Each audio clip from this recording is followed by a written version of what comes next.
Hi, everyone. My name is Colin, and I'm a physical therapist at Norton Specialty Rehab on Norton Women's and Children's Campus. We're going to talk today about the different systems that contribute to balance and some simple exercises you can do at home to improve them.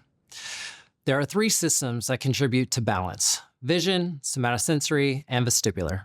Your vision is very important to your balance, as your visual perception can give you a good idea of your body position and orientation.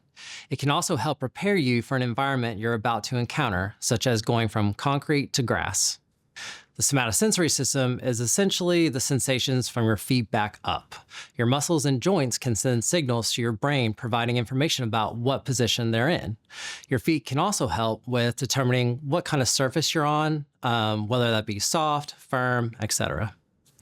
The last system for your balance is your vestibular system, and this is a small organ located inside your inner ear. It helps provide information about motion and spatial orientation. If any of these systems are impaired, an individual can notice imbalance under various conditions. And the majority of people are what we call visually dependent, meaning when you take away their vision, like closing your eyes or walking in dimly lit conditions, they lose their balance more easily. And this is especially true for individuals who have poor sensation or vestibular dysfunction, because with the eyes closed, they must rely on other systems that are not functioning properly. So what do you do about it? The best thing you can do for your vision is to protect your eyes and get regular vision screens. Even the slightest change in prescription can make a significant difference. As for the somatosensory and vestibular systems, you can do the following exercises at home. Before we get into those, always be sure to keep safety a priority.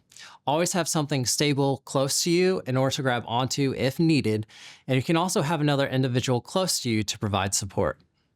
I typically recommend doing these in front of a kitchen sink. That way you can put your hands into the sink without touching the bottom.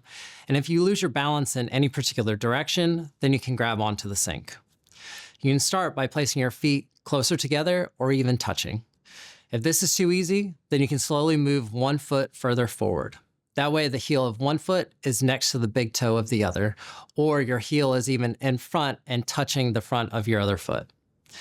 You can try to hold this position for 30 to 60 seconds, trying not to touch the counter or sink. If this is still too easy, then you can do this with your eyes closed or standing on a pillow or a folded towel.